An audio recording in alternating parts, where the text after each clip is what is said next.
Hey everyone, it's Lisa Purdy. I'm joining you today reading Genesis. We're in chapter 34. I'm in the Amplified Version. Let's get started. Now Dinah, daughter of Leah, whom she bore to Jacob, went out unattended to see the girls of the place. And when Shechem, son of Hamor, the Hivite, prince of the country, saw her, he seized her, lay with her, and humbled, defiled, and disgraced her. But his soul longed for and clung to Dinah's daughter of Jacob, that he loved the girl and spoke comfortably to her young heart's wishes. And Shechem said to his father Hamor, "Get me this girl to be my wife." Jacob heard that Shechem had defiled Dinah his daughter. Now his sons were with his livestock in the field, so Jacob held his peace until they came. But Hamor, father of Shechem, went out to Jacob to have a talk with him. When Jacob's sons heard it, they came from the field, and they were distressed and grieved and very angry, for Shechem had done a vile thing to Israel in lying with Jacob's daughter, which ought not to be done. And Hamor conferred with them, saying, "The soul of my son Shechem craves your daughter and sister.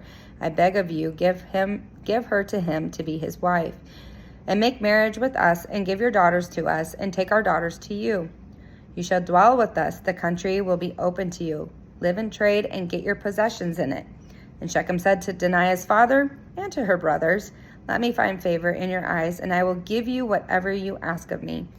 Ask me ever so much dowry and marriage gift, and I will give according to what you tell me. Only give me the girl to be my wife." The sons of Jacob answered Shechem and Hamor his father deceitfully, justifying their intended action by saying, in effect, "We are going to do this," because Shechem had defiled and disgraced their sister Dinah. They said to them, "We cannot do this thing and give our sister to the one who is not circumcised, for that would be a reproach and disgrace to us. But we do consent to do this if you will become as we are, and every male among you be circumcised. Then we will give our daughters to you, and we will take your daughters to us, and we will dwell with you and become one people.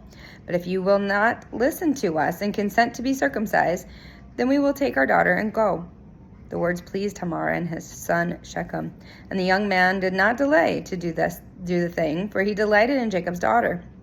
He was honored above all his family, so ranking first, he acted first. Then Hamor and Shechem his son came to the gate of their enclosed town and discussed the matter with the citizens, saying, "These men are peaceable with us, so let them dwell in the land and trade in it, for the land is large enough for us and for them. Let us take their daughters for wives, and let us give them our daughters. But the men will consent to our request that they live among us and be one people, only on condition that every male among us be circumcised as they are. Shall not their cattle and their possessions and all their beasts be ours? Only let us consent to them that they will dwell here with us." And all the people who went out of the town gate listened and heeded what Hamor and Shechem said, and every male was circumcised who was a resident of the town. But on the third day after the circumcision, when all the men were sore, two of the sons of Jacob, Simeon and Levi, Dinah's full brothers, took their swords boldly, entered the city without danger, and slew all the males. And they killed Hamor and Shechem his son with the edge of the sword, and took Dinah out of Shechem's house, where she had been all this time, and departed. Then the rest of Jacob's 11 sons came upon the slain and plundered the town, because their sister had been defiled and disgraced. They took their flocks, their herds, their donkeys, and whatever was in the town and in the field, and all their wealth and all their little ones, and their wives were took captive, making spoil even of all they found in the houses. Jacob said to Simeon and Levi, "You have ruined me, making me infamous and embroiling me with the inhabitants of the land of the Canaanites and the Perizzites. And we are few in number, and they will gather together against me and attack me, and I shall be destroyed, and I and my household." And they said, "Should he be permitted to deal with our sister as with a harlot?" So, not a uplifting chapter. Very interesting. So, Dinah went away unintended to see girls of the place. She was curious about the town. She wanted to see more. She was not surrounded by people who loved her. She was out exploring and was not aware of the dangers that were coming.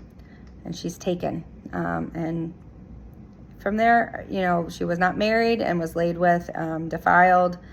And so these men decide, you know what? We are going to circumcise these guys in order to plunder them. And that will be how they are destroyed. What's interesting is that these men aren't listened to this idea to be circumcised. This is not an easy thing to do, especially as an adult. And yet they listen to these two men, Hamar and Shemek, that this would be a good idea so that he could have his wife with these people. I think most people nowadays would say, you're crazy. We're not doing any of that. But these guys were saying, look, you'd have these women to choose from. You'd have all the herds and all their wealth to be able to be part of. It's a great idea. A little bit of pain for a lot of this. But he had no idea that these men, Levi and Simeon, were going to come and slaughter them. So, and they end up taking all of their land, all of their inhabitants. They kill the men. It looks like they take the women and the children.